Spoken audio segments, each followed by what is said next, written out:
Welcome back, everyone. It's me, your friendly neighborhood college counselor, here to simplify college admissions for you. Now, recently a student came up and asked me a very important question. Where should I think about applying to college, the US or the UK? I'm sure many of you are also wondering the same question. Today's video is going to focus on the key differences and similarities between college in the UK and the US. We are going to get into differences in the curriculum, the duration, the cost, student life, and eligibility criteria. So let's get into it. In the UK, you have to select your course before you apply and pick your college based on the course of study that you're interested in. This is because the UK higher admissions system is highly specialized and offers a deep understanding of the given subject that you want to study. Your entire curriculum will be focused around that specific subject, and you don't have a lot of freedom to take other courses outside of that course. In contrast, in the US, you are able to spend the first year, almost 2 years, exploring a wide array of liberal arts courses, from philosophy to history to foreign languages and mathematics, all with the intention of shaping this very interdisciplinary liberal arts mindset and setting you up with soft skills that will be relevant in your professional life moving forward. These differences in the system are also a reflection of the cultural differences between these two regions. The UK is a very old, historic country that is quite traditional and, in some cases, conservative in their approach to academics, and hence have a more rigid, hierarchical structure. In contrast, the US was founded much more recently than the UK was, and was founded on the tenets of revolution and rebellion against the British system, which by virtue of this history has pervaded the academic system and has given way to a very interesting and fun and playful sort of approach to learning, which ultimately sets students up for success in life. One important difference between the curricula in the US and the UK is that the UK system is more based on independent readings, lectures, and tutorial style classes, which all culminate in a final exam that you're assessed on at the very end.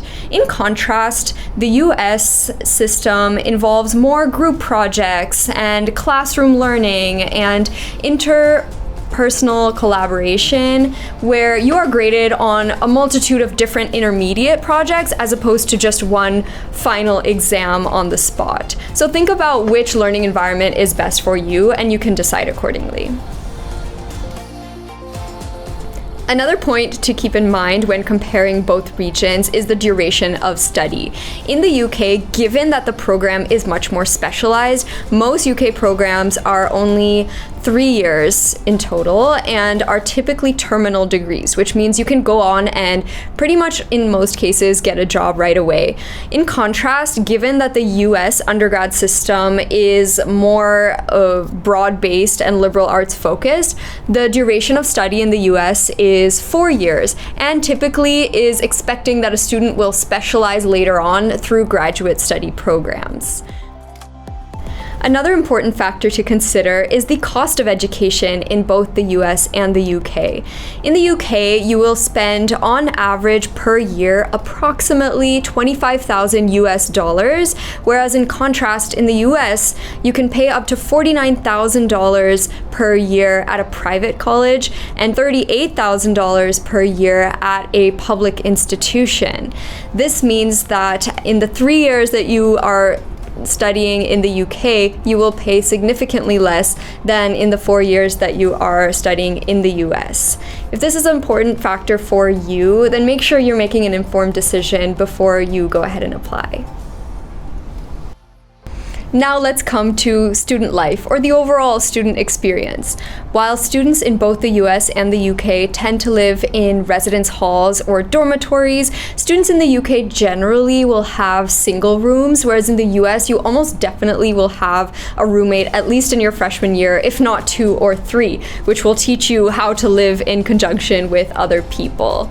In the US, we also have this concept known as Greek life, which are these social organizations that are founded with the objectives of philanthropy, networking, and sort of general etiquette training for the individuals involved. Greek life is divided into fraternities and sororities, and these are lifelong memberships where you live in a house together and actually organize a variety of social events and, of course, big parties in these houses. In the UK, while student societies, clubs, sports groups, and unions are available, they are not considered integral to the college experience. Students are there to work hard, study hard, and extracurricular activities are just that, extra. It's so funny, dude. It's so funny. College sports in the US can draw up to 100,000 people to a single game.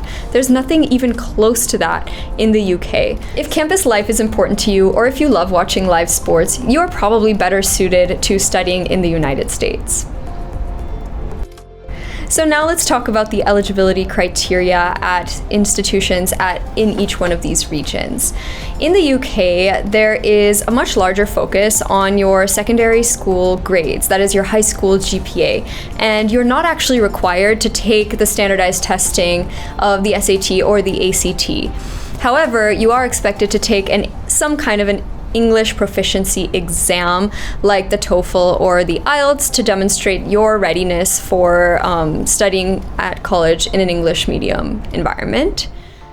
For the UK, you are expected to demonstrate a high degree of competence and knowledge in your given subject area. That means that your school courses should be of a high level of rigor, and even your co-curricular activities should be geared towards you developing a deeper understanding of the area of intended interest you've indicated in your application.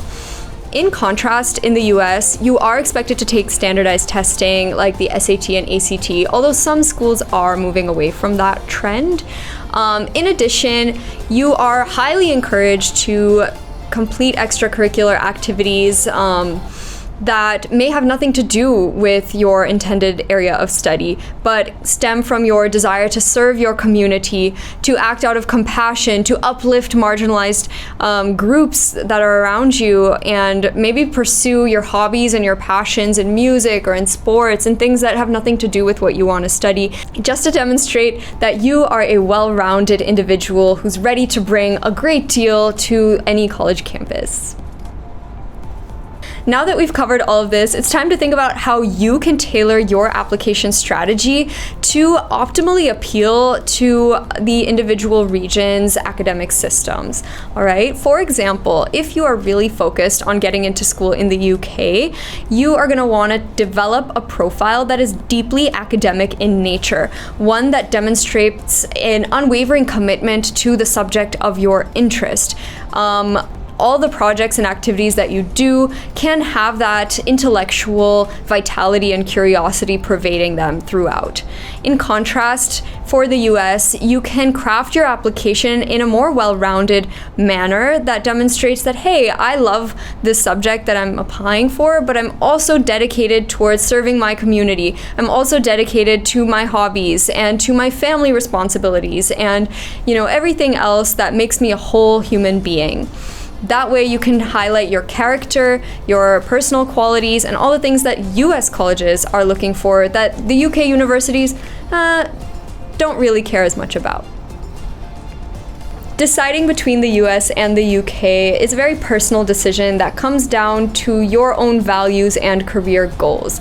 If you're focused on an experience that is going to be more well-rounded and provide you with a variety of soft skills that will equip you to think critically for the rest of your life, you can look into colleges in the US. If you want to become a subject matter expert in the field of your choice, you may want to consider the UK. And in my opinion, it's in most students' best interest to apply to both the US and the UK, so you can give yourself options, and when you have a bunch of acceptances in your hand, then make a decision at the very end.